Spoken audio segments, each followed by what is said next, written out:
Kita lanjut lagi ke Pak Safrudin ya Bang Rudi ya. Ya, Pak Safrudin, ini terkait disampaikan tadi oleh Pak Safwa juga dengan penyakit perilaku nih. Iya. Nah, Pak Safrudin bisa sampaikan apa ya tentang penyakit perilaku ini yang nggak ditanggung BPJS? Ya, tentang perilaku itu sebenarnya banyak ya, karena memang cuman kita tidak karena diabetes pun itu sebenarnya perilaku. Gitu ya. Cuman memang itu maksud ya, saya yang tadi disampaikan Pak Sabalija ya, bahwa masyarakat memang kadang-kadang kita ini juga ya, masyarakat kita itu ingin bahagia gitu kan ya, tapi tidak mau mengusahakan supaya bahagia gitu kan. Betul. Tapi mengusahakan, mungkin persepsinya ya, mengusahakan bahagianya itu mencari uang yang banyak, mendapatkan kemudian bisa membeli dan sebagainya. Padahal menjaga kesehatan dengan upaya yang maksimal itu sebenarnya salah satu upaya juga itu untuk menjadi bahagia. Tadi disampaikan Pak Sabalija, tanpa kesehatan itu yang lain tidak ada apa-apanya gitu ya. Walaupun dikasih duit, kalau ada orang mau berusaha gitu ya, wah saya nggak punya modal nih gitu. Nah, terus Pak Bara misalnya, boleh nggak ginjalnya saya tukar 500 miliar? Gitu. Oh tidak boleh gitu ya. Yang kanan sama yang kiri berarti udah 1 miliar kan? Betul.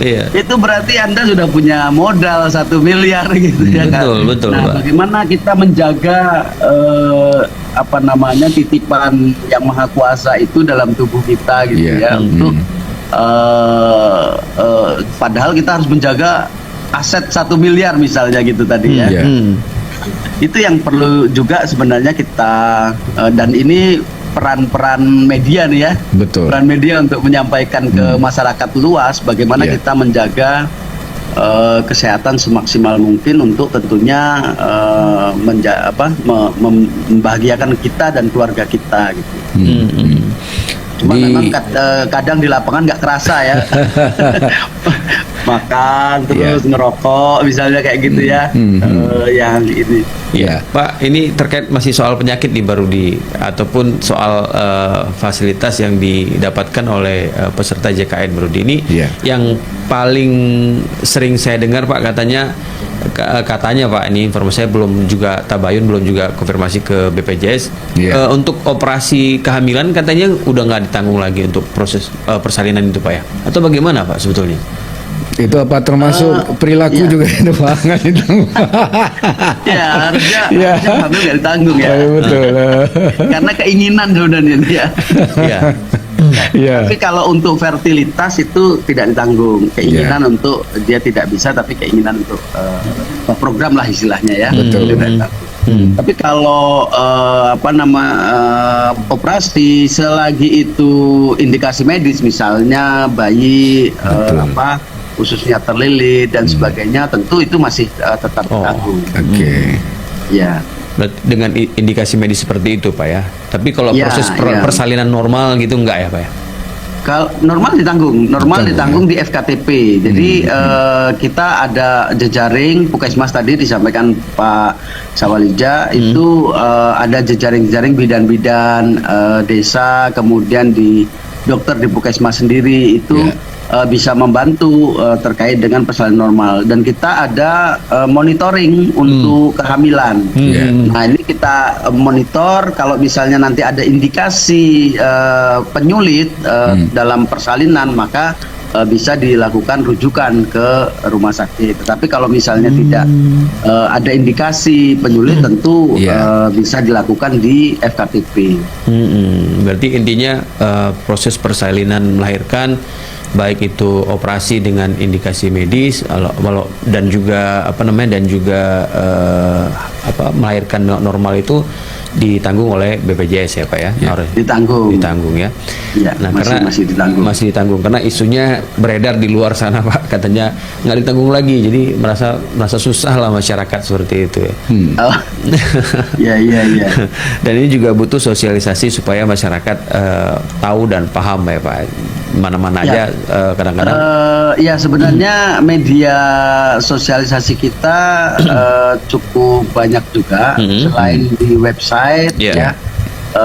Kemudian kita ada namanya BPJS Keliling, itu berkoordinasi dengan Gampung, kepala desa untuk mengumpulkan masyarakat, kemudian kita datang ke sana dengan BPJS Keliling, dan itu selain sosialisasi juga melakukan proses administrasi kepesertaan.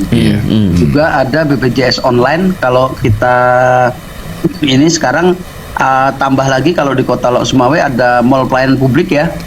Oh ya betul. Di Pasar Buah. Nah itu juga kita stay di sana, ada stand. Masyarakat juga bisa datang ke sana kalau memang membutuhkan informasi dan sambil belanja buah gitu kan, makanan sehat gitu kan. Mampir ke mall pelayanan publik, konsultasi dipersilahkan. Juga ada mobile JKN. Kita ada mobile JKN, aplikasi yang bisa diunduh oleh masyarakat, dan itu terdapat banyak informasi yang ada. Nah tentu selain hak tadi ya, masyarakat juga ada kewajiban-kewajiban yang harus ditunaikan. Jadi jangan kita bahas ini aja kan, hak aja gitu kan. Ada kewajiban. Ya ada kewajiban juga ya Pak ya. Silakan Pak. Iya, ada kewajibannya seperti memberikan informasi yang lengkap dan benar ya. Kadang-kadang ada masyarakat sudah nikah tapi belum menginformasikan statusnya gitu. Kan kita harus satu keluarga. Masa cuma sendirian yang mau dapat jaminan gitu kan. Itu bagian kewajiban tuh Pak ya. Ya betul.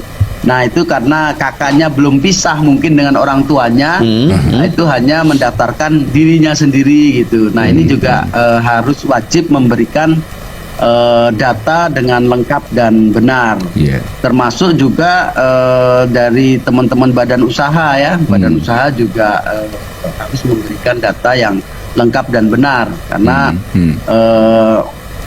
kalau tidak benar nanti fungsi gotong royongnya jadi nggak jalan gitu. Kemudian tentunya membayar iuran ya, membayar iuran rutin. Nah ini tanggal 10 itu. Kalau tidak membayar iuran dengan rutin, tentu aspek gotong royongnya tidak berjalan. Dan tentu ada konsekuensinya gitu ya, untuk menjaga tadi kecukupan dana amanah tadi gitu. Pak Saprudin, ada di instansi misalnya ya, katakanlah instansi pemerintah di Kota Lok Sumawe yang selama ini otomatis untuk iuran JKN-nya dipotong gitu kan di bendahara. Ya betul. Nah, ketika ada teman-teman yang sakit tapi ada yang ngecek itu BPJS-nya nggak aktif gitu, padahal kita setiap bulannya bayar gitu, dipotong. Itu masalahnya ada di mana ya Pak Saprudin? Ya, kemungkinan di data ya, kemudian di data, karena kita kan sekarang saat ini pengobatan itu bisa menggunakan KTP ya, bisa menggunakan NIK di semua fasilitas kesehatan. Nah, bisa jadi karena mutasi penduduk kita ini kadang-kadang misalnya dia masih masuk di dalam anak, sebagai status anak gitu ya, sebagai status anak, kemudian belum dipisahkan. Nah kalau anak itu kan ada batasan sampai 25 tahun. Ketika umurnya 25 tahun ini otomatis dinonaktifkan. 21 tahun ya, 21 tahun itu dinonaktifkan, tapi bisa aktif kalau dia ada surat keterangan kuliah. Betul. Nah, setelah sampai 25 tahun baru dinonaktifkan. Kecuali dia membuat KK sendiri atau keluarga tambahan. Oke. Nah, ketika itu dinonaktifkan, tidak melaporkan, nah ini statusnya ya tetap aktif. Tetapi ketika dia menjadi PNS atau menjadi karyawan lah ya, itu secara otomatis tetap dilakukan pemotongan karena didaftarkan oleh satker mereka masing-masing. Ini ya mungkin kalau seperti itu bisa dikoordinasikan ke kami, bisa dilaporkan dan bisa dicek tentunya. Masing-masing kasusnya mungkin bisa jadi berbeda gitu ya. Betul. Tapi setelah itu normal kembali Pak. Setelah kita laporkan normal kembali. Betul. Ada juga yang karena pisah tapi belum di gini. Jadi dia sudah pisah tapi belum resmi, resmi bercerai gitu ya. Tapi yang laki-laki itu melaporkan itu sudah bercerai gitu ya. Jadi jadi tidak ditanggung lagi kan. Tidak ditanggung lagi, itu dinonaktifkan dan banyak kasusnya yang mungkin harus kita lihat kasus per kasus ya. Betul. Iya, soal perceraian tadi walaupun perceraiannya belum disahkan oleh secara negara, Pak. Itu dari lisan saja ketika si laki-laki mengatakan saya sudah bercerai, itu memang BPJS langsung menonaktifkan yang peserta ditanggung oleh si suami. Tidak, belum. Harus ada akte cerai. Harus ada keputusan pengadilan dulu kita kan ya? Data di Dukcapil ya. Ya, basis kita data di Dukcapil. Kalau statusnya belum pisah di Dukcapil, walaupun secara fisik sudah secara masing-masing gitu ya. Masing-masing sudah pisah, sudah sepakat pisah gitu betul. Tapi di Dukcapil belum pisah, masih masuk dalam satu tanggungan. Jadi kalau kita query data Dukcapil itu masih dalam satu KK keluarga. Nah, di situ. Berarti tunggu keputusan ataupun akte perceraian itulah Pak yang hadir baru bisa kita melakukan penonaktifan Pak ya. Betul, termasuk kematian. Nah, ini juga kadang-kadang masyarakat kita meninggal, ada yang meninggal, anggota keluarganya tidak lapor gitu ya. Iuran masih tetap berjalan gitu. Iuran masih tetap berjalan. Masih mau sedekah Pak. Masih mau sedekah Pak dia. Kita tidak tahu juga gitu kan. Statusnya. Ada yang menarik dari BPJS ini dan betul seperti apa Pak Saprudin sampaikan tadi terkait dengan layanan online-nya di WhatsApp-nya Pak Saprudin. Itu ada pengalaman tetangga kemarin masuk rumah sakit anaknya, jadi sudah kuliah. Jadi begitu mau proses, karena ini keluarga PNS, begitu mau proses setelah mau keluar rumah sakit, itu BPJS-nya nggak aktif gitu Pak. Jadi cuman seringlah komunikasi dengan pihak rumah sakit, masuk aja di layanan online, daftarkan kembali namanya siapa gitu. Itu tidak sampai 5 menit Pak. Langsung terdaftar kembali, aktif kembali. Aktif gitu. Kembali dengan melampirkan surat aktif kuliah. Iya, betul. Jadi itu udah setengah hari di rumah sakit, muter sini muter sana, gimana cara aktifnya kan? Ternyata dengan online seperti itu cepat ya Bang? 5 menit. Yang penting ada surat aktif kuliahnya karena dia sedang kuliah, dilampirkan, diucapkan terima kasih, ini sudah aktif kembali gitu. Mudah baru sekali bisa pulang Pak, kalau nggak tidur di situ. Iya. Ini bagus. Kita sebenarnya banyak channel tadi WhatsApp ya. Betul. Kemudian care center ada telepon 165 ya. Kalau WhatsApp itu 0811 8 165 165 ya. Bisa di sana. Kemudian melalui mobile JKN bisa di situ juga. Kemudian ada juga di petugas namanya BPJS 1. BPJS siap membantu gitu ya. Di masing-masing rumah sakit. Di masing-masing rumah sakit itu ada petugas. Kalau mungkin masyarakat bisa melihat ya jadi kalau mau berobat bisa lihat-lihat lingkungan gitu ya. Ada kita pampang di tempat yang menurut kita strategis lah ya. Ini tergantung rumah sakit masing-masing strategisnya di mana gitu ya. Nah itu terpampang foto sama nomor HP-nya yang bisa dihubungi. Dua personil berdampingan antara petugas PIPP istilahnya, pusat informasi dan penyampaian bantuan. Itu dua personil personil BPJS dan personil rumah sakit. Nah ini bisa dihubungi, ada nomor HP-nya di situ. Kalau di Puskesmas Pak ada Pak?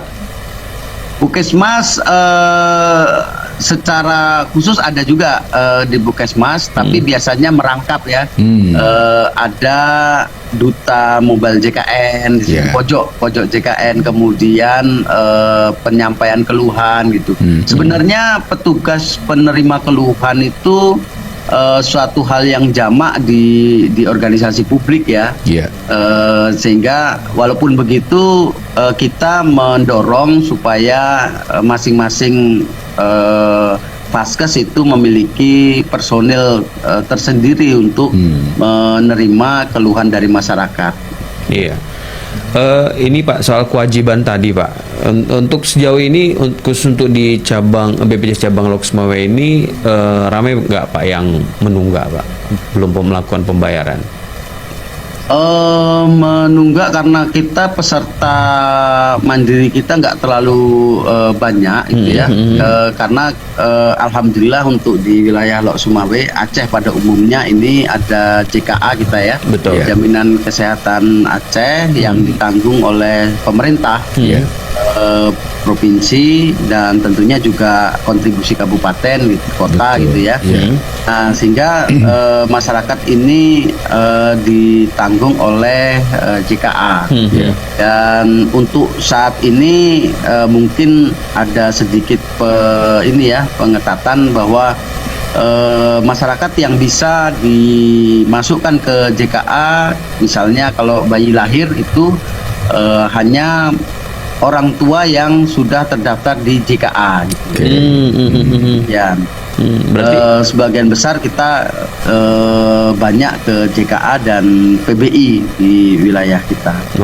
Berarti tidak terlalu signifikan untuk yang menunggak ya Pak ya? Betul, badan usaha ada 1-2 tapi lebih kepada lupa ya, kepada lupa 1-2 bulan, 3 bulan kita ingatkan nanti bayar gitu ya. 1, 2, 3 gitu.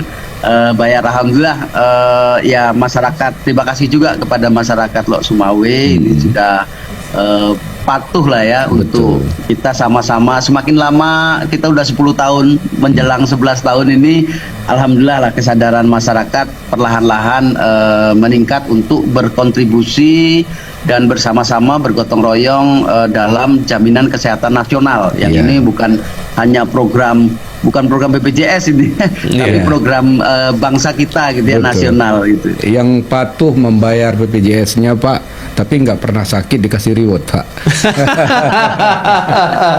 Ini keinginan baru di. Ya, belum, nanti kami sampaikan, kami teruskan. Iya kan, ini bahagian dari usaha mereka ya. Langsung sebenarnya dari usaha mereka juga gitu kan, menjaga kesehatan Pak. Bagus juga idenya. Ya rewardnya ya nggak susah-susah gitu terhingga kan. nilainya ya, berupa kesehatan dari Allah Subhanahu wa Ta'ala. Tapi ada data itu ya Pak ya? Data-data itu ada seperti itu kan, sangat akurat data seperti itu. Misalnya Albara gitu kan, BPJS mandirinya tiap bulan dipotong di bendara kan, tapi nggak pernah sakit gitu. Rewardnya ya nggak di hari-hari besar kesehatan itu ya cuma dikasih piagam aja, sertifikat gitu. Bagus juga ini ya segitu aja, modalnya seberapa kan? Ya cuman gini, kita kan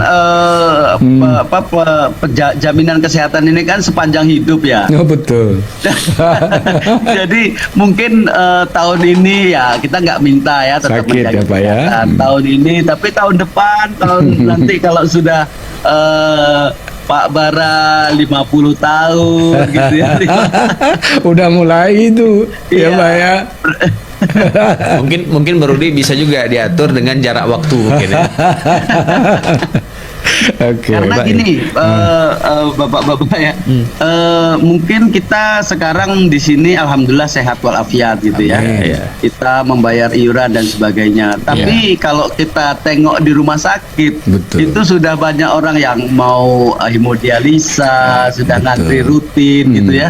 Ada yang mau operasi sana, operasi sini gitu ya. Sistem- Ya, nah, ya. duitnya yang sekarang kita kita berikan ke sana. Iya. Kalau nanti ya untuk ngasih ribetnya yang mana ini duitnya? Udah untuk operasi. Iya, iya betul. Ya, sistem gotong royong sudah berjalan di sana, Wak. Betul, betul. Itulah makanya dikelola di undang-undang dibilang kita dikelola menggunakan prinsip asuransi kesehatan. Betul. Baik, Pak Safrudin, untuk sejauh ini seluruh rumah sakit yang ada di Kota Lok Sumawe, mungkin ada sebagian juga di Aceh Utara masih bekerja sama dengan BPJS, Pak, sebagai tempat untuk pelayanan kepada masyarakat. Ya, bahkan sebagian besar ya, sebagian besar kerjasama dengan BPJS Kesehatan supaya kita masyarakat mendapatkan pemerataan akses pelayanan juga. Ya. Nah, ini juga yang menjadi sering keluhan oleh masyarakat juga, Pak, oleh peserta JKN. Sulitnya untuk kondisi rumah sakit yang selalu dalam kondisi penuh.